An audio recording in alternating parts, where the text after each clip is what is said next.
I'm Nick Rimando. I'm Jonathan Bornstein. Kyle Beckerman. You're watching Digital Fire Starter.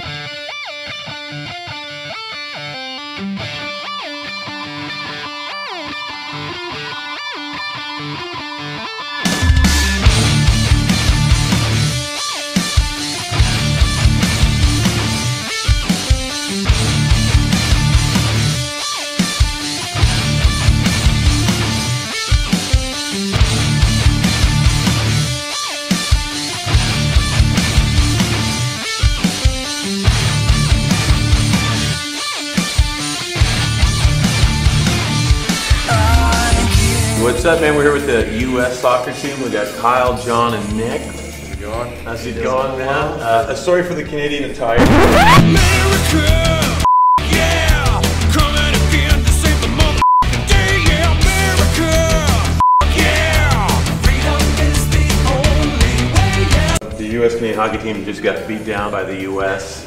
Pretty bad. You guys get to watch that game? A little bit, yeah, something. Yeah. You guys enjoy the Winter Olympics? Yeah, definitely. You know, it's good to see the U.S. is ahead in the medal count, so hopefully we can keep it that way. It was kind of cool. I was just talking about your big goal against Costa Rica, and that it actually made you a star in Honduras. That goal that you scored against Costa Rica did just like a multitude of different things. Yeah. Right? I got Honduras into the World Cup. It put you guys in first place. Did you get more fanfare out of Honduras than you did out of your own country for that?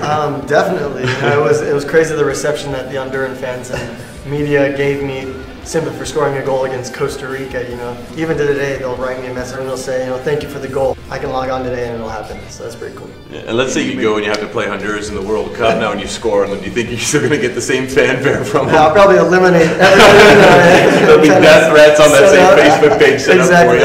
Exactly. Then I won't be able to go to Costa Rica or Honduras. I mean, since we are in the Winter Olympics, you guys do any kind of snow sports at all? We're not supposed to. Have you ever done snow sports?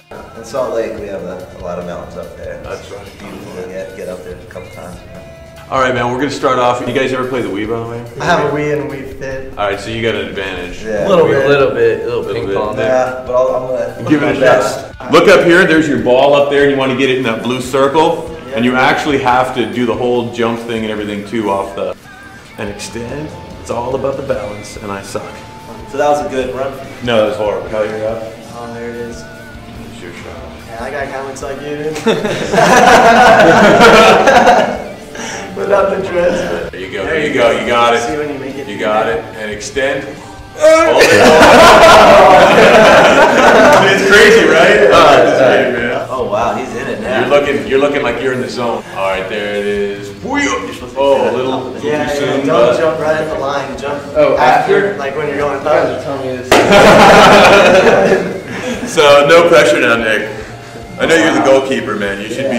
You should live in the pressure zone, right? Oh, he's got it already. He's feeling it. There you go.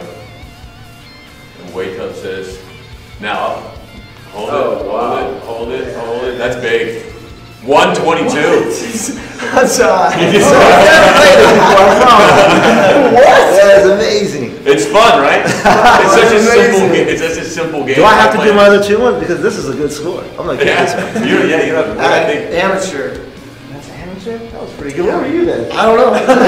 He said unbalanced. Kyle, you seem like you're into maybe some death metal or something. Yeah. Did you get into reggae? Because I mean, there's a close.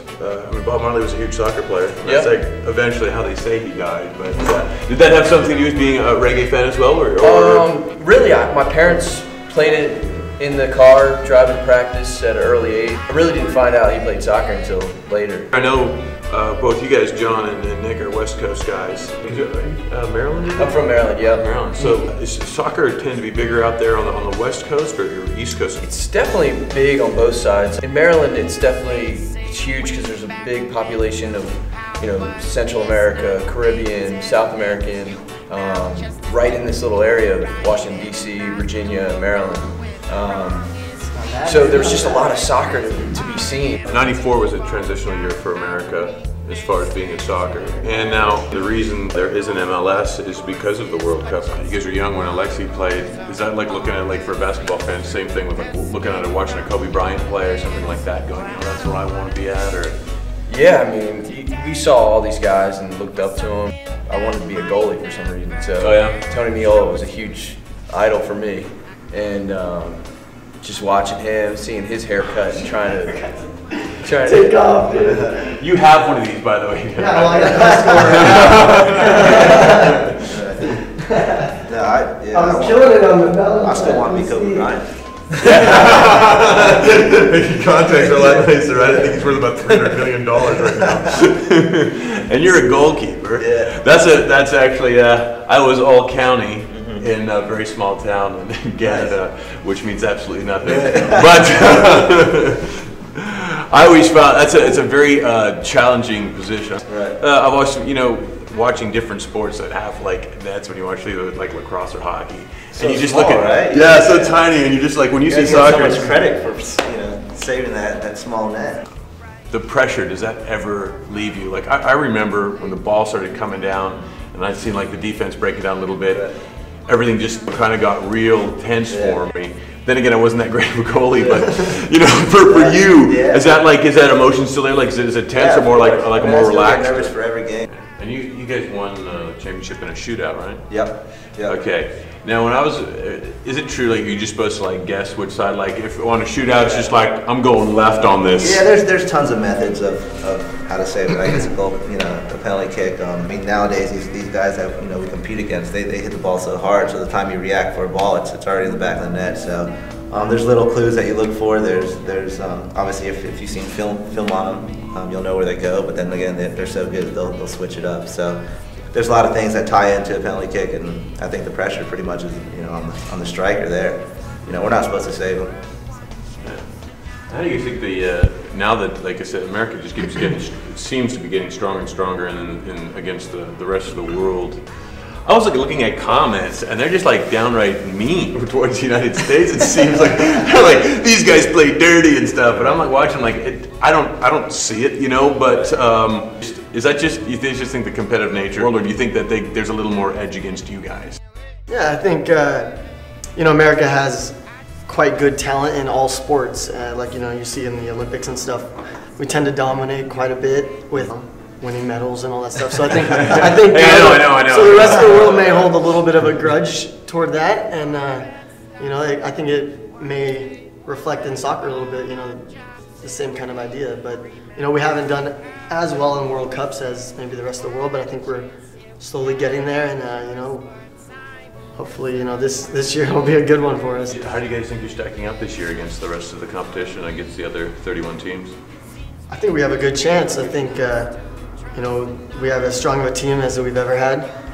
We've had some success like this last summer in Confederations Cup, where we had we played against some of the best teams in the world, and we actually were able to come out of some of the games with wins. And Spain was on a 35-game win streak at that point, right? Yeah, exactly. Yeah, and you guys beat them. So I mean, that's got to hurt Spain pretty bad when they see when the U.S. beats after a 35-game win streak. Yeah, they'll definitely remember. I think they'll definitely remember that one. And I think they went out to the media too, saying it was a fluke. We weren't on our A game. And, yeah. That's just. I think there's almost a stigma that comes with America when it comes to like upset to where, you know what I'm saying? It's just like I said, even like when I was watching my hockey game last night, it's just that sense that if there's anybody that's going to do it to you, it's going to be the U.S. You guys are playing in South Africa. When you have to go to some place like that to play, you're halfway around the world, you're playing in a completely different climate. Obviously, there's got to be some time set ahead so you guys can kind of get acclimated, but when you guys go and play in different countries, how does that play? Like even when you're playing against, if you got to go to Honduras or Spain, like how does that mess with your game? You say, man, I'm wheezing, I can't breathe this game because it might be a little more humid for you. Like, do you run into that a lot when you play different parts of the world? Yeah, I mean, home field advantage is pretty key when you're playing in some of these qualifying matches and whatnot. When you go to Mexico, it's really high altitude, so like you're saying, you're wheezing a lot. You can't run for as long. But there are ways to get around it. We go train, and sometimes we go Park City, which is pretty high altitude, and try to get as acclimated as we can so that we're prepared for the game. But yeah, definitely going over to another country or overseas somewhere is, it takes a little while to get adjusted. All right, guys. Well, thanks so much for sitting down, thanks for man. having Best us. of luck, Yeah. man. Go get him, my Thank you very friend. much. Appreciate it. Yeah. A pleasure, guys. A pleasure, man. That was fun. Thanks for introducing us to him.